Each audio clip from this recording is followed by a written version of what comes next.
एकादशी का व्रत तो हर कोई रख लेता है और कहता है कि मैं एकादशी का व्रत किया हूँ, एकादशी का व्रत रखा हूँ, पर मेरा ये काम नहीं बना, ये काम सफल नहीं हुआ। आप सभी श्याम भक्तों को जय श्री श्याम। श्याम भक्तों कैसे हैं आप सभी? उम्मीद करते हैं अच्छे ही होंगे। श्याम भक्तों, विजया एकादशी आने वाली है और विजया एकादशी का क्या महत्व है, इस व्रत को क्यों करना चाहिए, संपूर्ण जानकारी, व्रत किस डेट में रखी जाएगी, व्रत का पारण कैसे करना है, सब कुछ एक ही वीडियो में आज आपको जानने को मिलेगा। तो श्याम भक्तों, इस वीडियो को बिना स्किप किए हुए पूरा वीडियो को लास्ट तक जरूर देखिए, जिससे आप ये जान सके कि विजया एकादशी का व्रत करना क्यों इंपॉर्टेंट है, क्यों महत्वपूर्ण है। तो श्याम भक्तों, जैसे कि आप सभी जानते हैं कि साल में 24 एकादशी आती है और सभी एकादशी अपने आप में बहुत ज्यादा महत्वपूर्ण है। हर किसी एकादशी का अपना अपना महत्व है और हर एकादशी एक ना एक कथा के साथ जुड़ी हुई है।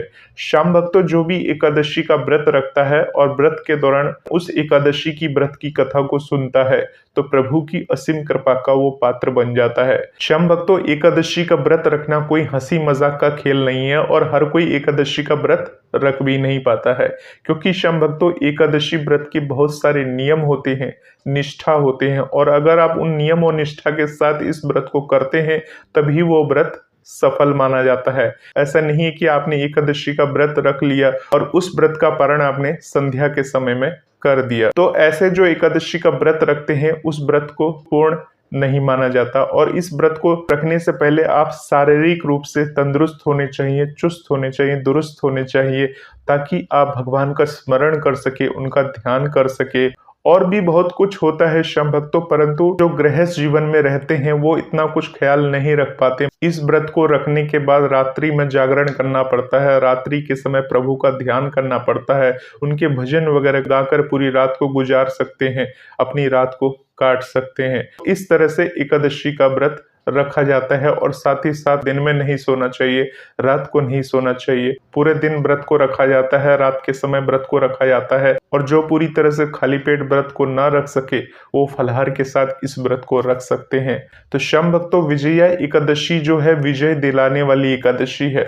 श्याम भक्तों, अगर आपके घर में कोई परेशान रहता है, श्याम भक्तों अगर आपके घर में कोई रोगी है, उसे किसी भी प्रकार की प्रॉब्लम है, रोग से ग्रसित है, या आपको आर्थिक समस्या बनी हुई है, या आपको रोजगार की प्राप्ति नहीं हो पा रही है, या आप कर्ज के तले दबे हुए हैं, बहुत सारी ऐसी समस्या आती है जिसके कारण से हम अपनी जिंदगी में हार जाते हैं। हम किसी परीक्षा को क्रैक करने की तैयारी कर रहे हैं, उस परीक्षा में हमें सफलता नहीं मिल रही है, हम बार बार निराश हो जा रहे हैं। तो श्याम भक्तों, ऐसे जो लोग हैं जो परेशान है या किसी शत्रु से परेशान है, यानी उनका कोई दुश्मन है, कोई शत्रु है, वो किसी भी रूप में आपको परेशान कर रहा है, आप चाहते हैं उसके ऊपर आप विजय की प्राप्ति करें, यानी अपने शत्रुओं के ऊपर विजय प्राप्त करें, आप अपने रोग के ऊपर विजय प्राप्त करें, या आप अपनी पढ़ाई के ऊपर विजय प्राप्त करें, जो असफलता आपको हाथ लग रही है उसके ऊपर आप विजय प्राप्त करना चाहते हैं, तो ये विजया एकादशी आपको विजय प्राप्त करा देगी।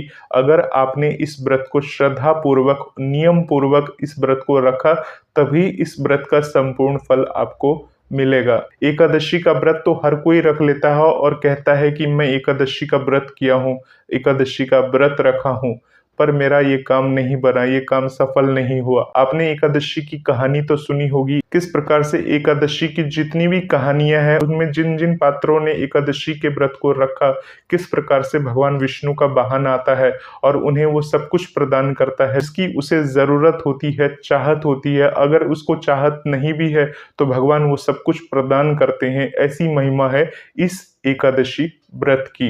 तो श्याम भक्तों, विजया एकादशी में आप विजय प्राप्त करेंगे, यानी आज तक आप हारते हुए चले जा रहे हैं तो जीत ही जीत आपको मिलनी चालू हो जाएगी, क्योंकि श्याम भक्तों इस विजया एकादशी का व्रत खुद भगवान श्री राम ने रखा था। उनकी वानर सेना ने इस एकादशी के व्रत को किया था और उसके बाद उन्होंने लंका पर विजय प्राप्त की थी। तो ऐसी महिमा है, क्योंकि भगवान श्री राम जो थे वो मानव रूप में इस धरती पर विराजमान थे।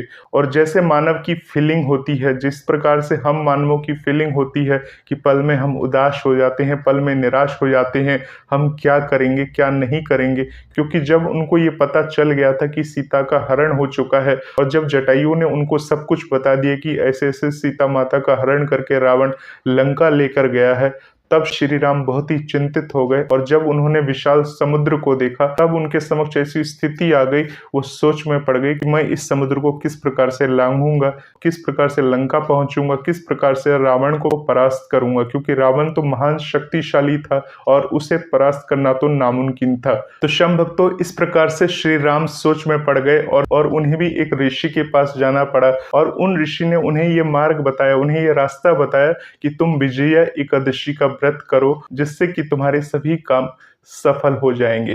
तो भगवान श्री राम से जुड़ी हुई ये एकादशी है। भगवान श्री राम ने खुद इस एकादशी के व्रत को किया था, जो कि भगवान विष्णु के अवतार थे। भगवान ने खुद इस व्रत को किया है, तो इसकी महिमा अद्भुत है, जो कि अब आप समझ चुके होंगे। तो शम भक्तों, इस व्रत को किस प्रकार से करेंगे? तो शम भक्तों, इस व्रत को उसी प्रकार से करेंगे। एकादशी से एक दिन पहले यानी दशमी वाले दिन से एकादशी व्रत शुरू हो जाता है। जो दशमी का जो दिन होता है, उस दिन संध्या के समय में आपको कुछ हल्का खा लेना है, यानी चाहे तो आप दूध या बिस्किट खा सकते हैं, क्योंकि दशमी की संध्या के समय में अगर कुछ अन्न वगैरह खा लेते हैं तो एकादशी के दिन वो अन्न आपके पेट में ही रहता है। तो इस प्रकार से विद्वानों का जो मत है, एकादशी से एक दिन पहले यानी दशमी की संध्या में कुछ हल्का खा लेना चाहिए, यानी दूध वगैरह या बिस्किट वगैरह आप ले लीजिए और उसके बाद अगले दिन तो आपका एकादशी का व्रत है ही है। उस एकादशी व्रत को आप शुरू करिए। व्रत करने से पहले आपको भगवान के समक्ष संकल्प लेना होता है। सुबह सुबह जल्दी उठ जाना है और जल्दी उठने के बाद स्नान इत्यादि कर लीजिए। जो आपका डेली का रूटीन का काम है वो सब निपटा लीजिए। उसके बाद पूजा पाठ करने के लिए बैठ जाइए। भगवान विष्णु की अगर मूर्ति है या प्रतिमा है तो उनको स्नान इत्यादि कराइए। स्नान इत्यादि कराने के बाद उन्हें चंदन का तिलक करें, उन्हें वस्त्र धारण कराए और आप पूजा करने से पहले खुद स्वच्छ वस्त्र धारण करें, पीला कलर का वस्त्र धारण करें तो ज्यादा अच्छा होता है, क्योंकि भगवान विष्णु को पीला रंग जो है वो अति प्रिय होता है। इस प्रकार से शम भक्तों, आप भगवान की पूजा पाठ करें। भगवान विष्णु का जो मंत्र है, ओम नमो भगवते वासुदेवाय नमः, इस मंत्र का आप जप कर सकते हैं। इसके अलावा विष्णु सहस्त्र नाम है, आप विष्णु सहस्त्र नाम का पाठ कर सकते हैं। इस प्रकार से भगवान विष्णु को प्रसन्न कर सकते हैं, माता लक्ष्मी को प्रसन्न कर सकते हैं। इस प्रकार से आप भगवान विष्णु को प्रसन्न करिए। उसके बाद आप भगवान की आरती वगैरह कर लीजिए। उसके बाद शम भक्तों, आपका व्रत तो प्रारंभ हो ही जाता है। तो चलिए शम भक्तों, जानते हैं साल 2025 में विजया एकादशी का व्रत किस दिन रखा जाएगा। तो शम भक्तों, विजया एकादशी तिथि की जो शुरुआत हो रही है वो 23 फरवरी 2025 को यानी 23 फरवरी को रविवार है। उस दिन दोपहर के 1:56 से इस तिथि की शुरुआत हो जाएगी। 1:55 तक दसवीं तिथि रहेगी।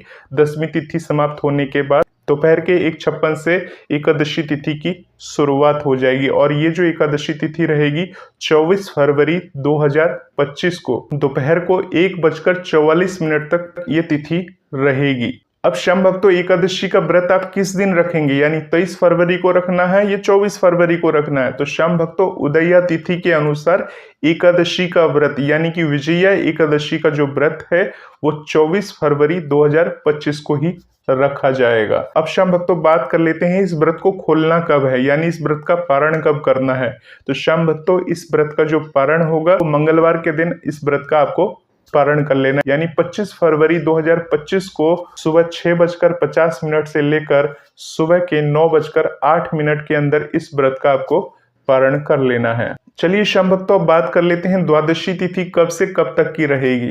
तो शम भक्तों, द्वादशी तिथि की जो शुरुआत होगी वो 24 फरवरी 2025 को दोपहर 1:45 पर द्वादशी तिथि की शुरुआत हो जाएगी और इस तिथि की जो समाप्ति होगी वो 25 फरवरी 2025 को दोपहर के 12:47 पर इस तिथि की समाप्ति हो जाएगी। तो शम भक्तों, इस प्रकार से आप इस तिथि के अंदर व्रत को रख सकते हैं, इस तिथि के अंदर व्रत को खोल सकते हैं। संपूर्ण जानकारी इस वीडियो के अंदर मैंने दे दी है। वीडियो अगर थोड़ा भी अच्छा लगा हो, पसंद आया हो और इस प्रकार के वीडियोस को और देखना चाहते हैं, इस चैनल से जुड़े रहना चाहते हैं, बाबा श्याम की कृपा चाहते हैं, बाबा श्याम की महिमा चाहते हैं, तो जरूर इस चैनल को आप सब्सक्राइब कर दीजिए और हो सके तो अधिक भक्तों तक इस वीडियो को पहुंचाने के लिए एक लाइक जरूर कर दीजिए। मिलते हैं शम भक्तों एक नई वीडियो के साथ। तब तक के लिए आप सभी अपना ध्यान रखें। आप सभी को विजया एकादशी की हार्दिक शुभकामनाएं। आप सभी को प्रभु की कृपा मिले, आप सभी हारे हुए को प्रभु जीत दिलाएं। मिलते हैं एक नई वीडियो के साथ। तब तक के लिए आप सभी शम भक्तों को जय श्री श्याम, जय श्री राधे।